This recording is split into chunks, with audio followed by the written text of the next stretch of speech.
ñun musuñoo xaar jafe-jafe am ñu posé problème déedéet. problème yëpp dañ koo anticiper moo tax problème bu am tey ñu ne Sonko waxoon na ko. da nga posé benn question bu am solo da nga ni ban jàng. du jàng bii am Sénégal parce que jàng bii am Sénégal ñëpp xam nañ ni du jàng. par exemple nit ñëpp am bac nga jël ñëpp dugal leen université. jàng pour man mooy nga jàngal nit ñi métier. fi ñu toll nii il faut ñu dem ci enseignement technique scientifique teel a orienter les jeunes dama dem Suisse temps yële j'ai été reçu par ñi yor système éducatif suisse bi. le meilleur modèle au monde actuellement nee nañ c'est le modèle suisse dafa di modèle boo xam ne dañuy teel a filtrer gosses yi boo demee ba BFM xam nañu ku nekk luy capacité ñu war a mën a continuer ñu continuer ñii ñu orienter leen très tôt vers des filières de formation ainsi de suite le jeune suisse à 18 ans 20 ans mun na commencer liggéey. mais ñun dañuy jël ay filières généralistes nit jàng pendant 20 ans 25 ans soo ko tegee ci position travail ne ko léegi lan nga mu ne la bon xanaa ñu formé waat ma. jàng mooy nga jàngal nit ñi métier maanaam réew mi li mu am nga former nit ñi pour que nit ñi mën a exploiter li réew mi am loolu mooy jàng. On a un système éducatif trop généraliste qui forme beaucoup de littéraires et très peu dans la formation professionnelle, technique et scientifique. jàng ça veut pas dire ku nekk am ay diplôme non non non ça ne veut pas dire ça. c'est-à-dire ñun il nous reste à être pragmatique réaliste xam lu ñu war a def. tey da ngay jàng ba terminal mais lan nga mën a defal ak sa loxo qu'est-ce que tu sais faire de tes mains. des choses pratiques. des choses pratiques faw que tey ñu xool loolu. léegi da ngay gis ku jàng ba am maîtrise am dem fayaat école formation pour jàngat il faut qu'on oriente le maximum de jeunes vers des formations professionnelles. Comment tu peux avoir tey ay jeunes ba 21 ans ils savent rien faire de leurs mains. C'est pas possible mënul ne. Je donne simplement une petite anecdote. Je crois que quand j'étais encore au ministère des Finances, il y a une entreprise turque qui voulait investir au Sénégal pour mettre en place une blanchisserie industrielle et qui s'était heurté à quelque chose de très simple, c'est qu'il n'y a pas de repasseur professionnel au Sénégal. Parce que même le repassage, c'est un métier. Il y a des normes pour les plis, selon que c'est une chemise, il n'y en a pas au Sénégal. Donc quand tu vas dans n'importe quelle école muy Asie muy Europe muy feneen mais lan ngay njëkk a constater c'est que les enfants ont des activités yoo xamante ne amatul dara avec la transmission. des choses pratiques. waaw parce que nit ki balaa muy àgg il faut que mu mun a def ay affaires ñun xamuñu ko. Donc on ne forme pas au métier, on ne forme pas aux sciences et aux technologies. Ça, c'est un premier défi qu'il faut régler. Des gens comme moi qui travaillent dans ce télévision defuñu de grandes études aussi ñun rek exemple lañ ci man exemple laa ci keneen ak keneen exemple lañ ci. bien sûr. te amul benn réew boo xam ne ñëpp dañuy dem université. donc il faut ñu am courage yu tas système boobu. mais dañuy duggante ñii ñu jàngal leen nu ñuy liggéey ci loxo. ñii ñu créer de grandes écoles jël les meilleurs ñi gën a xarañ ñu jàngal leen defal leen outils yi gën a fort bu ñu génnee compétir. voilà kon musuñoo xaar ba problème am ñuy doog a àddu. man musuma am gis-gis. voilà damay toog di wax ñeneen ñi ñuy wax seen gis-gis. tu as parfaitement raison. tey dama profito am lu ma wax Pape Samba balaa may toog. ayca. Pape Samba image bi indil ma ko man ci laa bëgg nit ñi bàyyi xel. ñun ñëpp dañu fàtt suñuy doom ci biir kër yi. mais ñii dañ leen fàtte à mon avis. C'est un problème sérieux. Il ne faut pas penser qu'ils sont tous issus des écoles coraniques, comme on dit. Il y a beaucoup d'enfants exposés à toutes sortes de dangers. Et nous, on considère qu'il n'est plus admissible que des enfants soient exposés comme ça.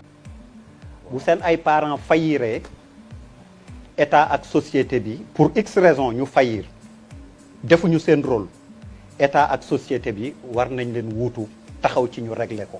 Ça, c'est la responsabilité de l'État de réglementer ce secteur. On laisse n'importe qui se lever et ouvrir un internat, prendre la responsabilité de prendre des enfants d'autrui, sans avoir le minimum requis pour gérer ces enfants-là. C'est là où il y a une responsabilité de l'État. war nañ régler problème bii mais malheureusement dañ dem ba bokk suñu décor on vit avec mu mel ni lu normal te man bokk na ci li ma gën a metti du may dund fii Sénégal.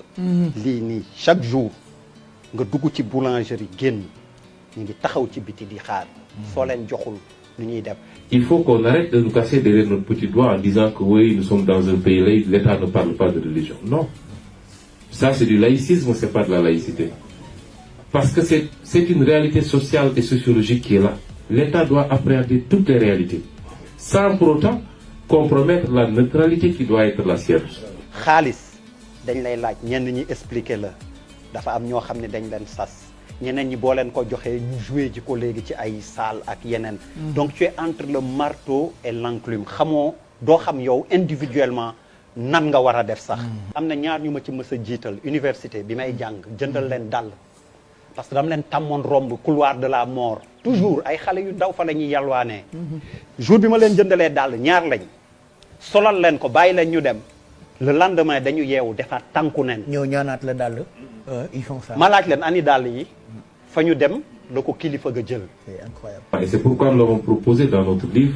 Il faut aujourd'hui institutionnaliser les relations entre l'État et la chose religieuse. Là, il y a la responsabilité aussi des parents. Il faut sévir. On ne peut pas mettre au monde des enfants et les jeter à la rue comme ça. je pense que lii lu ñu war a régler la Pape man moom laa bëggoon terminer ndax c'est devenu insupportable à mon avis et pourtant les gens font comme si c'était normal donc askanu Sénégal état Sénégal lii laa leen dénk tey Pape loolu rek laa bëggoon a wax jërëjëf.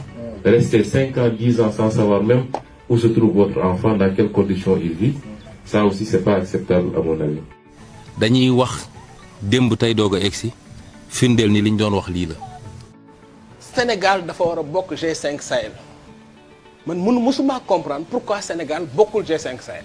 Moi, je ne comprends pas la décision de Macky Sall de ne pas faire partie du G5 Sahel parce que nos destins sont interconnectés et que ce qui frappe le Mali, qui a frappé le Burkina, qui a frappé la Côte d'Ivoire ne peut pas épargner le Sénégal. affaire yi bu agsiwul ci yow it bu agsee comme ni ñu koy waxee. sa néegu ñaxu dëkkandoo lakk na xal yi mën nañoo jaw ba lakk sa néegu ñax. Regardez ce qui s'est passé au Mali. N'eût été l'intervention de la France, encore que je considère qu'elle est la principale responsable, parce que c'est en faisant sauter le verrou de Kadhafi que tout s'est embrasé.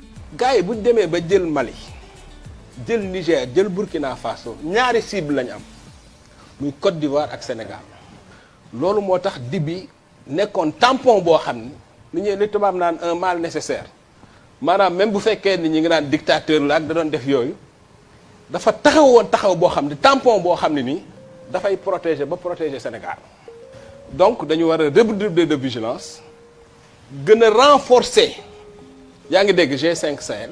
Si c'est les grandes puissances qui sont frappées de temps en temps malgré toute la vigilance, comprenez bien qu'aucun pays africain ne peut s'en sortir seul.